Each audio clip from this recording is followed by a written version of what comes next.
نبی پاک صلی اللہ علیہ وسلم کی حدیث ہے مسلم میں طبرانی میں، حضور نے فرمایا آؤ میں تمہیں پچھلے زمانے کے ایک ایماندار نوخیز ولی اللہ کی بات سناؤں۔ پچھلے زمانے حضور نے فرمایا پچھلے زمانے میں ایک بادشاہ جادو کے زور پہ حکومت کرتا تھا۔ جب وہ ایک جادوگر اس نے رکھا ہوا تھا تو جادوگر اس کو جادو بتاتا، وہ جادو کے زور پر حکومت کرتا۔ جادوگر بوڑھا ہو گیا تو کہنے لگا بادشاہ کوئی نوجوان میرے پاس بھیج دے، اب میں بوڑھا ہو گیا ہوں، میرا پتہ کوئی نہیں کب مر جاؤں۔ ایک نوجوان کی ڈیوٹی لگائی، بڑا زیرک سمجھدار، اپنے رعایا میں سے چن کے جو ذہین فطرت مزاج بچہ تھا وہ اس نے لگایا۔ اللہ کے محبوب علیہ الصلوۃ والسلام فرماتے ہیں بچہ جادو سیکھنے لگا، وقت گزرنے لگا۔ بچہ جب جادو سیکھنے جاتا تو رستے میں ایک راہب بھی تھا جو انجیل جانتا تھا، وہ اللہ اللہ سکھاتا، لوگوں کو حضرت عیسیٰ علیہ السلام کی تعلیمات سے آگاہ کرتا۔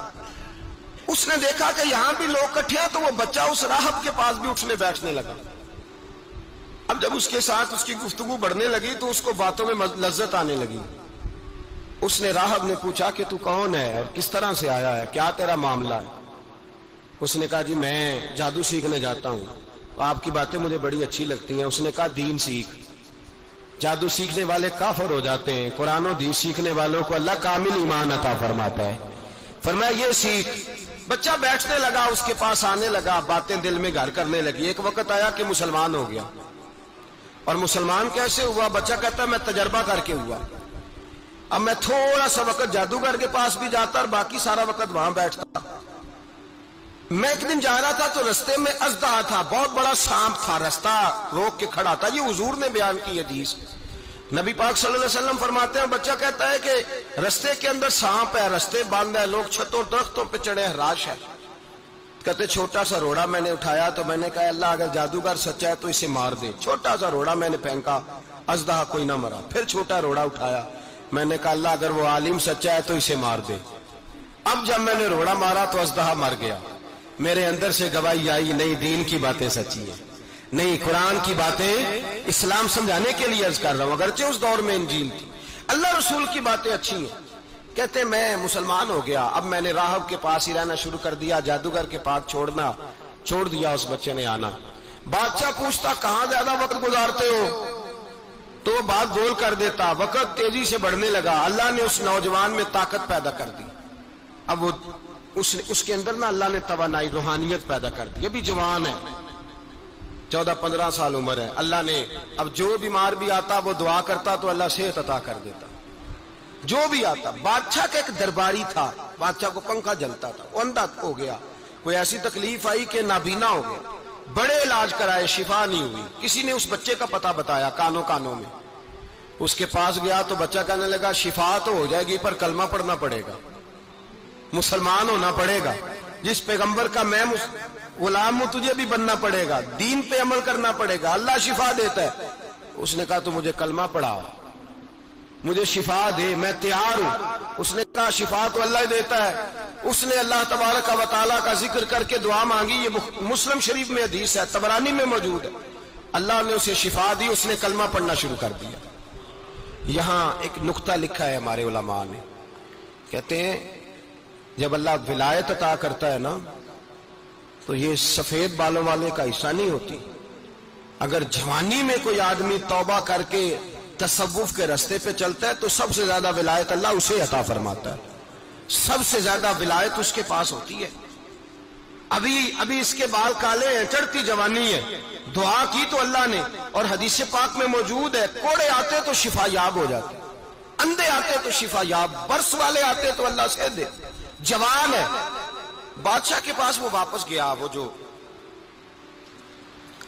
آدمی جس کی آنکھیں ٹھیک ہوئی تھی۔ بادشاہ نے پوچھا کہ کیسے شفا ملی؟ تو کہنے لگا میرے رب نے شفا دی۔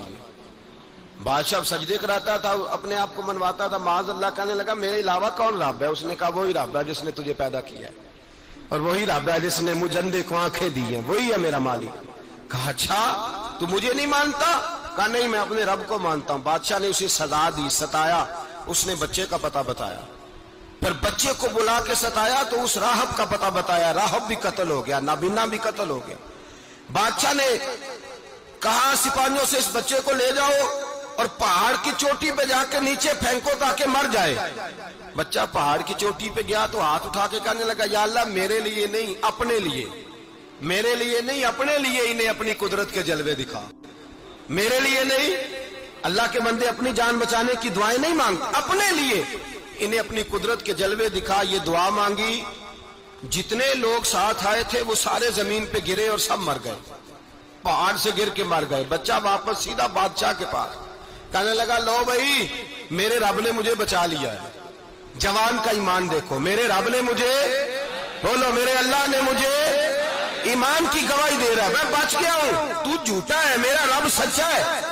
اس نے کہا لے جاؤ اس کو دریا میں، کشتی میں بٹھاؤ، بیچ دریا کے جا کے دھکا دے دو۔ بیٹھے کشتی میں، دریا کے بیچ گئے، اور جب جا کے وہاں اس کو دھکا دینے لگے تو اس نے کہا اللہ میرے لیے نہیں اپنے لیے انہیں اپنی قدرت کے جلوے دکھا۔ بس ایک طوفان سا آیا، جتنے سپاہی ساتھ آئے تھے ڈوب کے مر گئے۔ وہ بچہ اٹھا اور سیدھا پھر بادشاہ کے پاس، اسی کے پاس کہنے لگا لو بھائی میرے رب نے مجھے بچا لیا ہے، تیرے پاس آیا ہوں۔ وہ کہنے لگا تو کیا مصیبت میرے گلے پڑ گئی ہے، کیسے جان چھوٹے گی؟ تو بچہ کہنے لگا اگر تو مجھے باندھے درخت کے ساتھ اور سارے ملک کو بلائے، لوگوں کو اکٹھا کرے، پھر تو مجھے تیر مارنا، میں تجھے بتاؤں گا کیسے مارنا ہے، میں مر جاؤں گا۔ اللہ کا بندہ نوجوان ایمان دیکھو، مرنے کے طریقے بتا رہا ہے، میں تجھے بتاؤں گا میں کیسے مروں گا۔ یہ بات کہی، بادشاہ نے سارا مجمع جمع کیا، ملک سارا باہر آ گیا، درخت کے ساتھ باندھ دیا۔ کہنے لگا بھائی لوگوں یہ مجھے مارنا چاہتا تھا، مار نہیں سکا، اب میں اسے بتانے لگا ہوں کہ میں کیسے مروں گا۔ اسے کہو جب تیر مارے تو ساتھ میرے رب کا نام بھی لے، میں اپنے رب کے نام پہ جان دوں گا، ایمان کی پختگی میں اللہ کے نام پر جان دوں گا۔ اسے کہو رب کے نام پہ مارے، مر جاؤں گا۔ بادشاہ نے اللہ کہہ کے تیر مارا، پیشانی میں لگا، بچے کی روح پرواز کر گئی، جتنا مجمع کھڑا تھا سارا کلمہ پڑھ کے مسلمان ہو گئے، سارے مسلمان ہو گئے سارے۔ میرے رسول پاک سید عالم صلی اللہ علیہ وسلم نے نوجوانوں کو بتایا جب تمہارے اندر ایمان کی قوت آئے گی تو اللہ تمہاری مدد کرے گا۔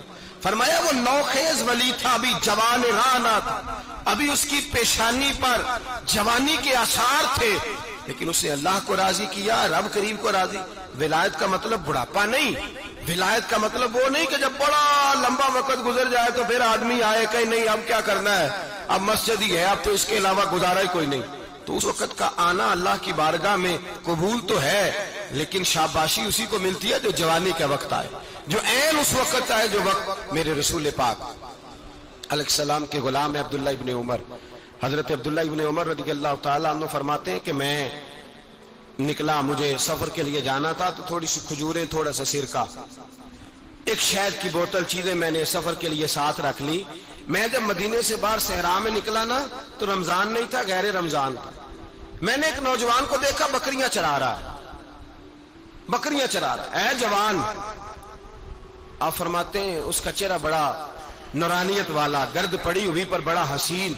فرماتے ہیں میں نے اس کو کہا کہ آ جاؤ کھانا کھا لو، روزے بھی نہیں تھے۔ کہنے لگا نہیں میں نے روزہ رکھا ہوا ہے۔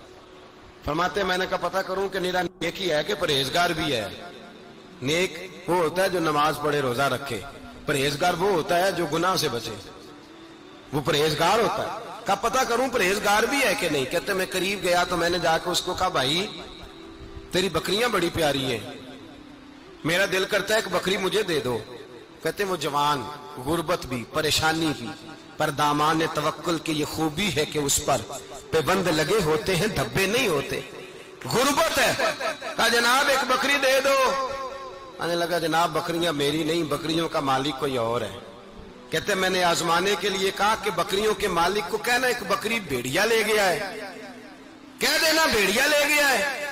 تو کہتے اس نے میری طرف دیکھا، گرد سے اس کے بال لٹے ہوئے، آنکھوں میں روشنی، چہرے پہ اطمینان، لب و لہجے میں ایمان کی طاقت۔ نوجوان کہنے لگا حضور بکریوں کے مالک کو تو کہہ دوں گا بھیڑیا لے گیا ہے، جب عرش کا مالک پوچھے گا تو کیا جواب دوں گا، اللہ کو کیا جواب دوں گا؟ کہتے ہیں میں کانپنے لگا، اس کی بات سن کے واپس آیا، جو کام نکلا تھا وہ چھوڑا، واپس لوٹ آیا۔ میں نے پتہ کیا کس کا غلام ہے، پتہ چلا فلاں آدمی کا ہے۔ کہتے میں نے پہلے غلام خریدا، پھر پتہ کیا تیرے پاس بکریاں کتنی ہیں؟ اس نے کہا 400۔ کہتے میں نے مالک سے ساری بکریاں خریدی، پھر غلام کو بلایا، پھر وہ بکریاں تحفے میں دی، تحفے میں۔ کہنے لگا حضور یہ سارا کچھ مجھے کیسے ملا؟ میں نے کہا تیرا ایمان بڑا پختہ تھا تو میرے رب نے تجھے انعام عطا فرمایا۔